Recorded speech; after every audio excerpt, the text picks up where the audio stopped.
नमस्कार दोस्तों, पूर्वांचल उत्तर प्रदेश का बलिया जनपद शिक्षा के क्षेत्र में बढ़ते कदम। द होराइजन स्कूल इस समय उत्तर प्रदेश में, देश में एक अलग नाम कमा रहा है। हमारे साथ संजय सर हैं जो इस विद्यालय के बहुत ही तरीके से, सिस्टम से संचालित कर रहे हैं। संजय जी, हम जिस जगह पे हैं बहुत ही सुंदर लग रहा है ये आपका ऑडिटोरियम। बच्चे बड़ी डिसिप्लिन में हैं, बहुत ही सुंदर लग रहा है। जिससे लग रहा है कि हम बलिया में नहीं बल्कि इंडिया के बॉम्बे कह लें, दिल्ली कह लें, नोएडा कह लें, इस जगह पे हैं। इसको बनाने के उद्देश्य रहे होंगे आपके कि आपने इसको कैसे बनाया, क्या सोच रखी, क्या थीम रखा, क्या मैं जान सकता हूँ? हाँ, नमस्कार, आपका स्वागत है द होराइजन स्कूल में। ये स्कूल जो अपने आप में शुरू हुआ 2004 में, बलिया जनपद के ही एक बहुत ही प्रतिष्ठित समाज सेवी थे जो अब नहीं रहे, विजय नारायण सिंह के द्वारा जी। तो उनके बेटे जो कलकत्ता में बहुत बड़े बिजनेसमैन थे, उनसे उन्होंने कहा कि यहाँ रूरल एरिया में भी एक अच्छा सा स्कूल सेटअप हो जहाँ पे गांव से निकल करके बच्चे आएँ और यहाँ पे पढ़ाई करें। तो ये जर्नी वहाँ से शुरू हुई और नर्सरी से सेकंड तक के बच्चों का ही एडमिशन शुरुआती साल में लिया गया। और स्कूल का जो पहला बैच था 12th का, वो वही बच्चे थे जो सेकंड क्लास में एडमिशन लिए। उन्हीं को प्रमोट करते हुए धीरे धीरे हम लोग आगे बढ़े। अब इसमें आप देख रहे होंगे कि बहुत सा इंफ्रास्ट्रक्चर इसमें शामिल हो चुका है। शुरुआती दौर में कुल 6-7 कमरे ही थे, लेकिन अब एक बहुत बड़ा सा इंफ्रास्ट्रक्चर है। और इतना बड़ा इंफ्रास्ट्रक्चर है, जितने बड़े इंफ्रास्ट्रक्चर पे 3-4 हज़ार बच्चों को हम आसानी से कैटर कर सकते हैं। तो अभी जिस ऑडिटोरियम में हम लोग हैं, इसको आप देख पा रहे होंगे कि ये बच्चे हमारे यहाँ हैं। और ये ऑडिटोरियम ही नहीं, ये पूरे भारतवर्ष का एक तरह का म्यूजियम है, एक एग्जीबिशन है जिसमें भारत की संस्कृति, जो हमारी हिस्ट्री को पढ़ाए जाने का तरीका है कि मुगल काल में ऐसा हुआ, उससे पहले फार बिफोर मुगल काल, वो सारी चीजें, एलोरा की केव्स दिखाई दे रही हैं आपको, नालंदा की दुनिया की पहली यूनिवर्सिटी दिखाई देती है। मुझे तो भारत के संसदीय क्षेत्र कह लेते, भारत के प्रधानमंत्री का संसदीय क्षेत्र काशी दिख रहा है, बनारस। हाँ, उसकी सुंदर तस्वीरें हैं दशाश्वमेध घाट की, काफी सुंदर है। हाँ। और यहाँ पे जब लगा है तो और भी सुंदर ताजमहल भी आप दिखा रहे हैं। बिल्कुल जी। तो हिस्ट्री को शोकेश किया गया कि इसमें अगर बच्चा बैठता है, 10 बार बैठता है पूरे साल में, तो 10 बार उसके दिमाग में ये आता है कि एक तरफ आधुनिकता है जो कनॉट प्लेस है, जहाँ पे इतना आधुनिक और इतना इकोनॉमिकली, फाइनेंशियली वैल्यू होने के बाद भी एक बूढ़ी सी महिला जो है वो अपना झोला संभालते हुए दिख जा रही है। तो दूसरी तरफ हमें दुनिया के 3 सबसे पुराने चर्चेज में से एक सेंट थॉम कैथेड्रल दिखता है। आपको दुनिया का सबसे पुराना मॉनेस्ट्री, तवांग मॉनेस्ट्री, भारतवर्ष में मिलता है। तो ये जो देश है ना, ये देश ऐसा नहीं है कि ये पिछले 200, 400, 600 सालों में बना, ये तो दुनिया के प्राचीनतम देशों में से एक है।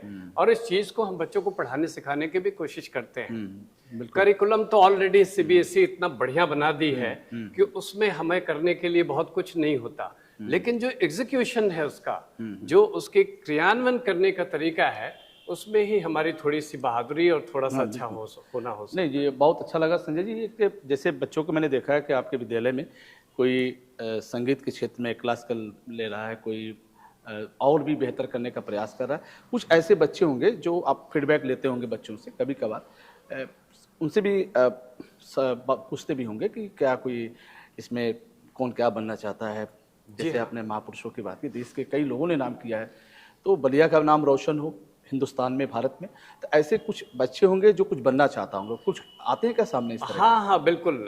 अभी जैसे कि हम फीडबैक ले रहे थे, तो उस फीडबैक के क्रम में मुझे एक बच्चा मिला जो पिछले साल यहाँ से पास आउट किया। और मुझे उस दिन तक तो नहीं ही पता था, वो पता चला कि रांची के Rajendra Prasad institute of medical sciences में वो टॉप 30 स्टूडेंट्स में से एक है। अभी आपने देखा होगा कि कराटे हो रहा है, तो कराटे में 2 बच्चे नेशनल क्वालिफाई किए। एक अपूर्वा उपाध्याय नाम की छोटी बच्ची, जिसको हमारे मंत्री जी ने पुरस्कृत किया, और एक सौम्या, ये दोनों ही बच्चे नेशनल लेवल पे अपना नाम रोशन किए।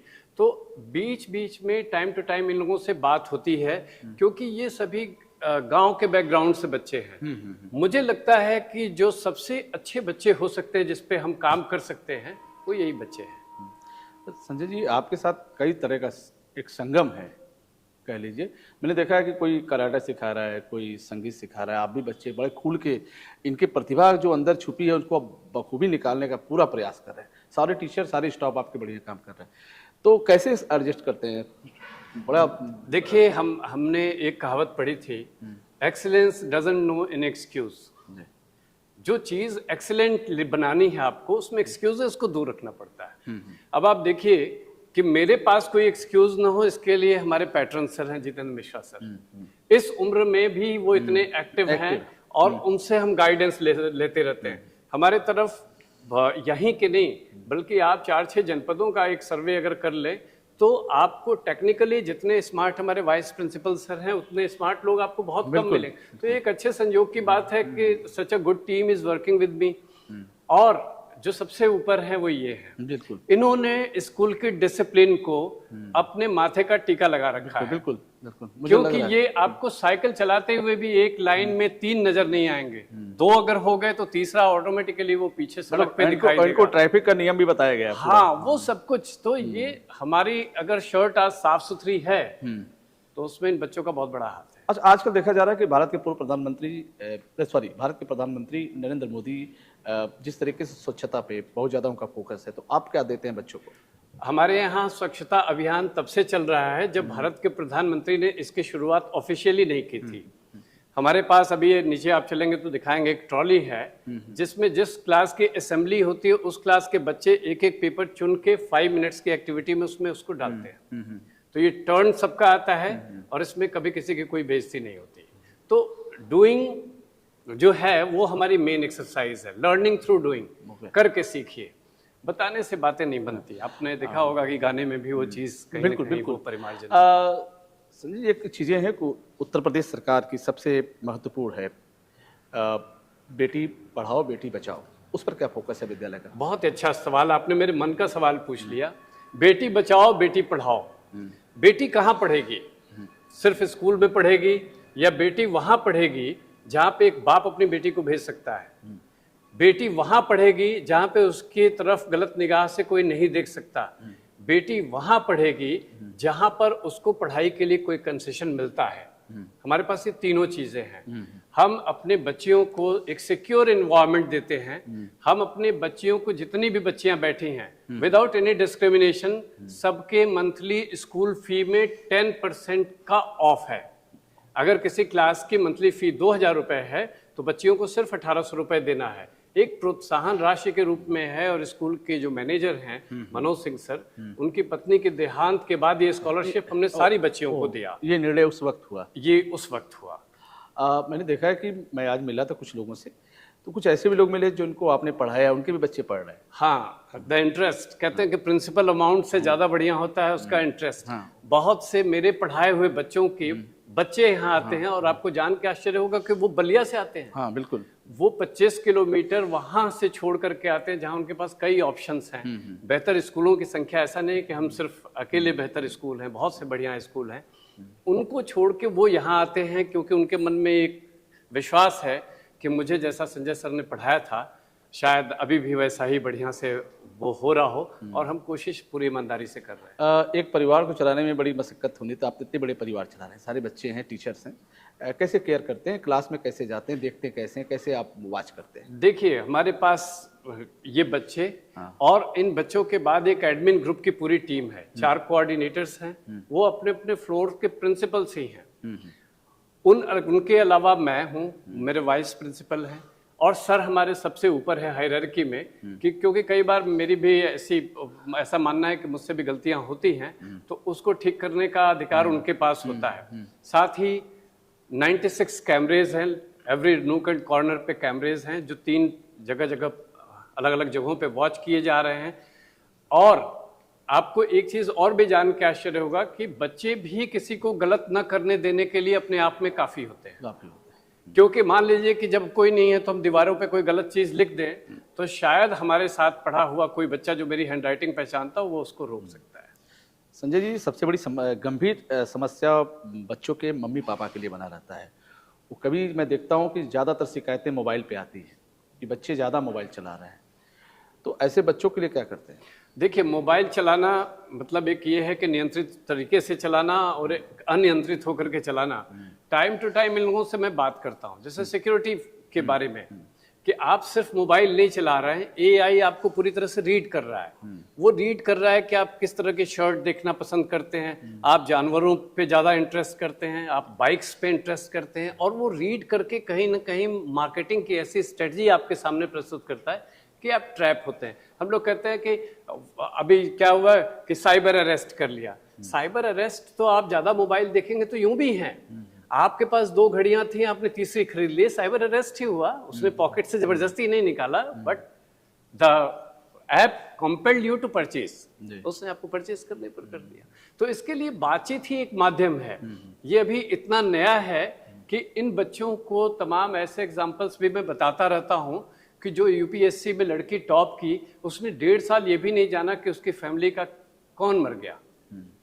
यानी कि मौत जो सबसे बड़ी दुर्घटना या सबसे बड़ी घटना हो सकती है, उससे भी हटा करके खुद को, अपने कंपटीशन को उसने डिवोट किया, तब जाकर के वो कहीं बढ़िया कर पाई। तो ये सारे जो कंडक्ट्स हैं, सारे एग्जांपल्स हैं। एक शिकायत और आती है ज़्यादातर, मैं देखता हूँ कि बच्चों की, कि बच्चे खास तौर पे फास्ट फूड पे ज़्यादा फोकस करते हैं। उनके खाने पीने को कैसे देखते हैं? जो पहले हम लोग पहले जो खाना खाते थे उस तरह के बच्चे, बड़ी शिकायतें यानी कि बहुत ज़्यादा फास्ट फूड, चाउमीन, डोसा, क्या क्या वगैरह सब खा। अभी हमारे यहाँ 2 ब्रेक होते हैं। एक ब्रेक तो लंच ब्रेक है, जिसको हम लोग रिसेस के नाम से जानते हैं स्कूल की भाषा में। एक और भी ब्रेक है। कौन सा ब्रेक है बच्चों? वो फ्रूट ब्रेक। वो 5 मिनट का होता है, और इन बच्चों को बताया जाता है कि कोई ना कोई सीजनल फ्रूट लाओ, महंगा फ्रूट नहीं, जो सबसे सस्ता है, जो 20 रुपए 30 रुपए किलो है, उसका एक पार्ट लाओ, और उस फ्रूट ब्रेक में उसको तुम खाओ। अब क्या होता है कि उस फ्रूट ब्रेक को ये एंजॉय करते हैं। आपके पेट की क्षमता तो निश्चित है, आपने फ्रूट खा लिया, अपना लंच खा लिया, तो निश्चित रूप से आपकी भूख वो नहीं रही जो आपकी भूख हो सकती थी किसी फास्ट फूड के लिए। तो उसकी तरफ भी प्रेरित करते हैं। अच्छा, कुछ ऐसे बच्चे होंगे जैसे बिजनेसमैन, सर्विसमैन, किसान, व्यापारी, नेता, तमाम लोग चीज़ें। कुछ बच्चों के साथ, परिवार के साथ एक प्रॉब्लम आती है अर्थव्यवस्था को लेकर। कभी कभी आती होगी कि समय से फीस नहीं हो पाया, वेतन नहीं आ पाई, सैलरी नहीं आ पाई। ऐसे बच्चों को कैसे एडजस्ट करते हैं? देखिए, ये संख्या इसमें है क्योंकि मेरे पास गांव से बच्चे आते हैं।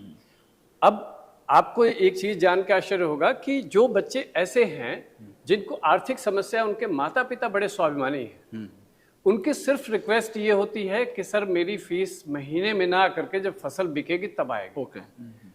वो माफी के लिए नहीं आते, वो इसके लिए जरूर आते हैं कि हमें क्रेडिट पीरियड मिले। हम वो करते हैं, वो क्रेडिट पीरियड देंगे, वो बच्चा एग्जाम भी देगा, वो सब कुछ काम करेगा। हाँ, मैंने जैसा बताया कि वो इतने स्वाभिमानी हैं कि जब उनकी फसल बिकती है तो वो 2 महीने 1 महीने का नहीं जमा करते, वो 6 महीने का आके जमा कर देते हैं, क्योंकि अगली फसल तो फिर 4 महीने के बाद बिकनी है।